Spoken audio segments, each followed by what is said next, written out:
சிறுகடிக்க ஆசை சீரியலில் டுடே எபிசோடில் நம்ம மொத்தம் இருந்துட்டு ராஜாவையும் ராணியும் வீட்டுக்கு கூட்டிகிட்டு போகிறாங்க. வீட்டில் இருக்கிறவங்களாம் பயங்கர ஷாக்கில் இருக்காங்க. இவங்களை எதுக்காக இப்போ வீட்டுக்கு கூட்டிகிட்டு வந்த அப்படின்னு சொல்லிட்டு ஆளுக்கு கேள்வி கேட்கவும், இங்கே பாருங்க மனோஜ் வந்து இந்த பொண்ணுக்கிட்ட தப்பாக நடக்க பார்த்துருக்கான்.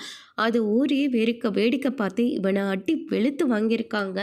அதனால் நான் இப்போ முக்கியமான ஒரு முடிவு எடுத்திருக்கேன். முடிவு எடுத்திருக்கீங்களா? என்ன முடிவு எடுத்திருக்கீங்க அப்படின்னு சொல்லிட்டு கேட்கவும், உடனே ரோகிணி இருந்துட்டு இதெல்லாம் உங்களுக்கு தேவையில்லாத விஷயம், முதல்ல அவங்கள இங்கேருந்து அனுப்பி விடுங்க அப்படின்ற மாதிரி வந்து சொல்கிறாங்க. நான் எதுக்காக அவங்கள இங்கேருந்து அனுப்பி விடணும்? என்னதான் இருந்தாலையும் இவன் என் அண்ணன், இவன் தப்பு பண்ணியிருக்கான். பாதிக்கப்பட்டது ஒரு பொண்ணை எப்படி அப்படியே சும்மா விட முடியும்? அதனால் அப்பா நான் பெரிய முடிவு ஒன்று எடுத்திருக்கேன். இங்கே பாருமா, இதுமேல் இவங்க தான் என்னுடைய அம்மா. அதனால் மனோஜ்க்கு இவங்க தான் அம்மா. அதனால் நீ என்ன பண்ணுறனா, அவங்க காலில் விழுந்து போய் ஆசீர்வாதம் நிற்கோ. என்னம்மா பார்த்துட்டு நிற்கிற? போய் ஆசீர்வாதம் வாங்க போ. ஏன்னா இனிமேல் நீ தான் இந்த வீட்டோட மருமக. அவங்க தான் உன்னுடைய மாமியார், மனோஜ் தான் உன்னுடைய புருஷன் அப்படின்ற மாதிரி சொல்லிடுறாங்க. இதை கேட்டோன்னே மொத்த பேரும் வந்து ஷாக் ஆகுறாங்க. என்ன சொல்கிறீங்க முத்து அப்படின்னு சொல்லிட்டு ரோகிணி வந்து கேட்கவும், அப்பா நான் உண்மையதாப்பா சொல்கிறேன். மனோஜ் வந்து இந்த பொண்ணுக்கிட்ட தப்பாக நடந்திருக்கான். அதனால் மனோஜை வந்து அந்த பொண்ணுக்கு கல்யாணம் பண்ணி வைக்கிறது தான் சரி. இதே வேறு இடத்துல போலீஸ் கேஸ் அது ஆச்சானா இவனுடைய ஃபோட்டோ, நம்மளுடைய குடும்பம் எல்லாமே பேப்பரில் வரும். அதுக்கப்புறம் நமக்கு தான்ப்பா ரொம்ப பெரிய அவமானமாக இருக்கும். அதனால தான் இந்த பிரச்சனையை இந்த 4 செவத்துக்குள்ளேயே முடிச்சிடலான்னு பார்க்குறேன். அதனால இந்த பொண்ணு கழுத்தில் அவனை தாலி கட்ட சொல்லணும் அப்படின்ற மாதிரி வந்து சொல்லிடுறாங்க. மீனா நின்று வேடிக்கை பார்த்துட்டு இருக்காத, பூஜை ரூமில் போயிட்டு ஒரு மஞ்சள் கயிற்றுல ஒரு மஞ்சளை கட்டி எடுத்துகிட்டு வா அப்படின்ற மாதிரி வந்து சொல்கிறாங்க. என்ன மீனா நின்று வேடிக்கை பார்க்குற அப்படின்னு சொல்லிட்டு கேட்கவும், அதுக்கு அடுத்தது வந்து பார்த்தீங்கன்னா, என்னங்க பேசுகிறீங்க? இதெல்லாம் சரியாக வருமா? அதெல்லாம் சூப்பராக சரியாக தான் வரும். நீ போய் நான் சொன்ன மாதிரி எடுத்துகிட்டு வா போ அப்படின்ற மாதிரி வந்து சொல்கிறாங்க. அதுக்கு அடுத்ததாக ரோகிணி வந்து முறிச்சிட்டு நிற்கிறாங்க. உடனே ராஜா இருந்துட்டு, ராணி என்னுடைய பொண்டாட்டி, நான் எப்படி மனோஜ்க்கு கல்யாணம் பண்ணி கொடுக்க முடியும் அப்படின்னு சொல்லிட்டு கேட்கவும், என்ன சொன்னேன்? என் காது சரியாக கேட்கல அப்படின்னு சொல்லிட்டு கேட்கவும், ராணி என்னுடைய பொண்டாட்டி அப்படின்ற மாதிரி சொல்கிறாங்க. முத்து கோவப்பட்டு கன்னத்துலேயே ஒன்று பலார்னு ஒன்று விடுறாங்க. அவள் பொண்டாட்டின்னு இப்போ தான் உனக்கு தெரியுதா? பொண்டாட்டியை வச்சு நீ என்ன மாதிரி வேலை பார்த்துருக்குன்னு உனக்கு புரியுதா? அப்படின்ற மாதிரி வந்து சொல்கிறாங்க. எல்லாரும் தயவு செஞ்சு என்னை மன்னிச்சிடுங்க. நாங்கள் எடுக்காத பணத்தை எடுத்ததா சொல்லி இவர் எங்கள் மேலே தேவையில்லாமல் பழி போட்டார். அதை பழி வாங்கிறதுக்காக தான் நாங்களும் இப்படியெல்லாம் பண்ணோம். தயவு செஞ்சு எல்லாரும் எங்களை மன்னிச்சிடுங்க. நாங்கள் நல்லா தான் நேர்மையாக தான் வேலை பார்க்கணும்னு நினச்சி அந்த கடைக்குள்ளே போனோம். தேவையில்லாமல் எங்கள் மேலே பழியை போட்டதுனால இவங்கள மாதிரி நாங்களும் கீழே இறங்க வேண்டியதாக போயிடுச்சு. எல்லாங்கிறோம் என்னை மன்னிச்சிடுங்க அப்படின்னு சொல்லிட்டு, சரி இப்பயாவது உண்மை வெளியே வந்துச்சு அப்படின்னு சொல்லிட்டு எல்லாருமே ரொம்பவே சந்தோஷத்தில் இருக்காங்க. அதுக்காக என் மேலே இப்படி ஒரு பழி போடுவீங்க? நீங்கள் மட்டும் எங்கள் மேலே திருட்டு பழி போட்டீங்களே, அதெல்லாம் நியாயமா? அப்படின்ற மாதிரி வந்து சொல்கிறாங்க. அதுக்கு அடுத்ததான் வந்து பார்த்தீங்கன்னா, இதுக்கு பேர் என்னன்னு தெரியுமா அப்படின்னு சொல்லிட்டு முத்து வந்து அதுக்கும் போட்டு அடி வெளுத்து வாங்குறாரு. அதுக்கடுத்துதான் ஒரு பேப்பரில் கையெழுத்து போட்டு, இனிமேல் நான் இந்த மாதிரி ஒரு தப்பு பண்ண மாட்டேன், மனோஜ் இங்கிட்ட தப்பாக நடந்துக்கலன்னு சொல்லி ஒரு பேப்பரில் கையெழுத்து போட்டு கொடு. அதே மாதிரி நீ அந்த ஃபோனை கொடு, அதில் இருக்கிற வீடியோஸ் எல்லாம் அழிக்கணும் அப்படின்னு சொல்லிட்டு ஃபோனில் இருக்கிற வீடியோஸ் எல்லாத்தையுமே அழிச்சிடறாங்க. ஆதாரத்துக்கு ஒரு ஃபோட்டோவும் எடுத்து வச்சுக்கிறாங்க நம்ம முத்து. அதுக்கு அடுத்ததாக இனிமேல் இந்த பக்கமே நீங்கள் திரும்பக்கூடாது, கிளம்பி போங்க அப்படின்னு சொல்லிட்டு அவங்கள அங்கேருந்து அனுப்பி விட்டுறாங்க. அப்பா இங்கே பாருங்கப்பா, வீடியோ எல்லாத்தையும் அழிச்சாச்சு, பேப்பர்லேயும் சைன் வாங்கியாச்சு. இனிமேல் உனக்கு எந்த பிரச்சனையும் இல்லை. இனிமேலாவது பார்த்து ஒழுங்காக இரு. அந்த பணத்தை இவங்களும் எடுக்கலைன்னு ஆரம்பத்துலேருந்தே சொல்லிட்டு தான் இருந்தேன். அதனால் அந்த பின்கோட் நம்பரு உனக்கு, இந்த பார்லர் அம்மாவுக்கு 2 பேருக்கு தான் தெரியும். 2 பேரில் யாராவது ஒருத்தர் தான் அந்த பணத்தை எடுத்துருக்கணும். நல்லா ஞாபகப்படுத்தி பார்த்துக்கோங்க. தேவையில்லாமல் அடுத்தவங்க மேலே சந்தேகப்பட்டு இப்படி கீழ்த்தரமாக போகாத அப்படின்ற மாதிரி மனோஜ் வந்து திட்டிடுறாங்க. அதுக்கு அடுத்ததாக வந்து பார்த்தீங்கன்னா, நம்ம ரோகிணி இருந்துட்டு ரூமுக்கு போகிறேங்க. மனோஜ் இருந்துட்டு, ரோகிணி வா வா, நான் ரொம்ப சந்தோஷமாக இருக்கேன். இந்த முத்து தெரிஞ்சோ தெரியாமலையோ எனக்கு பெரிய ஒரு உதவியாக பண்ணியிருக்கான். அதை கண்டிப்பாக நான் மறக்கவே மாட்டேன்.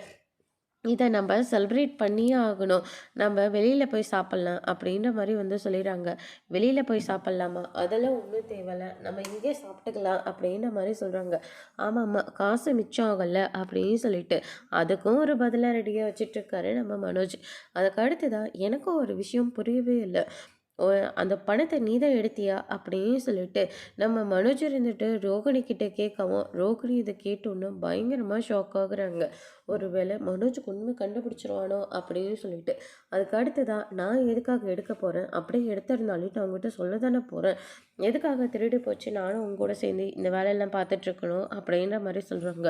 மனோஜ், "நான் கேட்கறேன்னு தப்பா எடுத்துக்காத. நீ எதுக்காவது எடுத்தியா அந்த பணத்த?" அப்படின்னு சொல்லிட்டு கேட்கவும், "நானா? நான் எதுக்காக எடுக்க போறேன்?" அப்படின்னு சொல்லிட்டு மனோஜ் வந்து சொல்லிடுறாங்க.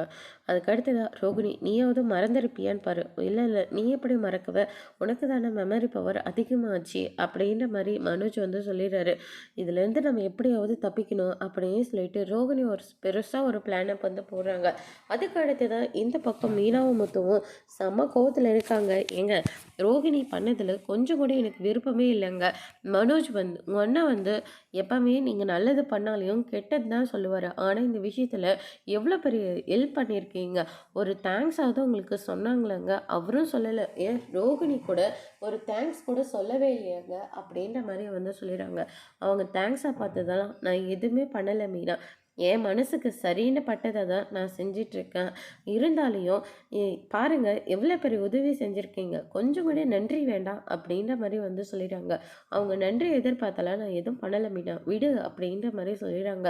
அதுக்கு அடுத்து தான் வந்து பார்த்தீங்கன்னா, நானு அந்த கிறிஷோட அம்மாவ பார்த்தே ஆகணும். அவங்கள பார்க்கறதுக்கு என்ன துபாய்க்கு போக போறேன். அங்க வரைக்கும் போலனா கூட அவங்களுடைய ஃபோன் நம்பர நான் எப்படியாவது வாங்கி, அவங்கள நாக்க பிடுங்கியிருக்கிற மாரி 4 கேள்வி கேட்கணுங்க. கிறிஷ எவ்வளோ பெரிய விஷயத்துலேருந்து காப்பாத்துனீங்க. கடைசியில அவங்க ரவுடின்னு பட்டம் கட்டுறாங்க. அவங்கள நான் ஒரு வழி பண்ணாம விடமாட்டேங்க. அப்படின்ற மாரி மீனா வந்து பயங்கரமா வந்து பேசிட்டு இருக்காங்க. அதுக்கு அடுத்ததா, "ஐயோ! விடு மீனா. அவங்களாவது ஒரு தடவையோ, 2 தடவையோ தான் சொன்னாங்க. நீ என்னடான்னா இதுதான் சாக்குன்னு சொல்லிட்டு இத்தன டைம் சொல்லிட்டு இருக்க." அப்படின்ற மாரி சொல்றாங்க. "இல்லங்க, என் மனசே ஆறவே இல்லங்க. உங்கள எப்படிங்க அவங்க ரவுடின்னு சொல்லலாம்?" அப்படின்ற மாரி மீனா வந்து பயங்கர கோவத்துல இருக்காங்க. அதுக்கு அடுத்து தான் முருகன் வந்து கால் பண்றாங்க. "பத்திரிக்கை அடிச்சாச்சு. சாமிக்கு முதல்ல படைக்கணும்.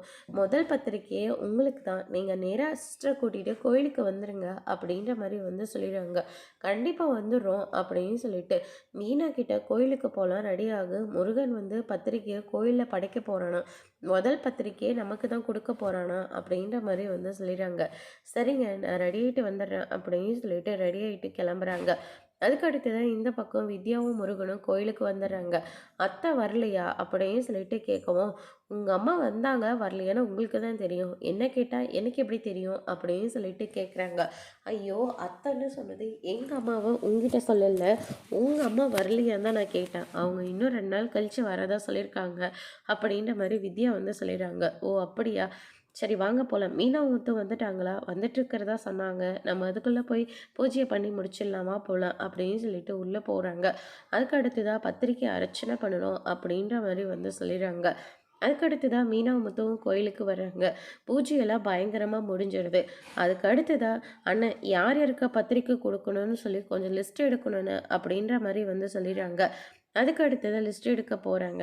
மீனாவும் நம்ம வித்யாவும் கோயில சுத்தி வரலாம். "நான் இந்த கல்யாணம் இதுவரைக்கும் வந்திருக்குன்னா, அதுக்கு காரணமே நீங்க தான். நானே ஏதாவது ஒண்ணு பண்ணியிருந்தா கண்டிப்பா சொதப்பியிருப்பேன். முருகர் மாரி எனக்கு ஒரு ஹஸ்பண்ட் வந்திருக்கவே மாட்டாரு. ஆனா, நீங்க நல்ல ஐடியாலாம் குடுத்து, இப்ப கல்யாணம் வரைக்கும் கொண்டு வந்து விட்டுட்டீங்க. விடுங்க வித்யா. உங்க நல்ல மனசுக்கு எல்லாமே நல்லதா தான் நடக்கும். ஆனா, உங்களால எனக்கு ஒரு வேலை ஆகணுமே. என்னால வேலையா? கிறிஷோட கார்டியன் மகேஷ் இருக்காங்கல்ல, அவங்க கிட்ட எப்படியாவது ஒண்ணு பேசி, கிறிஷோட அம்மாவோட நம்பர் வேணும்." அப்படின்ற மாரி வந்து சொல்லிடுறாங்க. "என்ன ஆச்சு? அவரு கிறிஷுக்காக எவ்வளோ ஹெல்ப் பண்ணாரு. கிறிஷ் அதுக்கு அவங்க நம்ம முத்துவ ரவுடின்னு சொல்லியிருக்காங்க. அவங்கள நாக்க பிடுங்குற மாரி கேள்வி கேட்கணும்." அப்படின்ற மாரி வந்து உடனே வித்யா இருந்துட்டு, "இந்த ரோகிணி மறுபடியும் நம்மள பிரச்சனையில மாட்டி விடுவா போல இருக்கே!" அப்படின்ற மாரி ரொம்பவே பயந்து போறாங்க. அதோட எபிசோட் முடிச்சிருக்காங்க.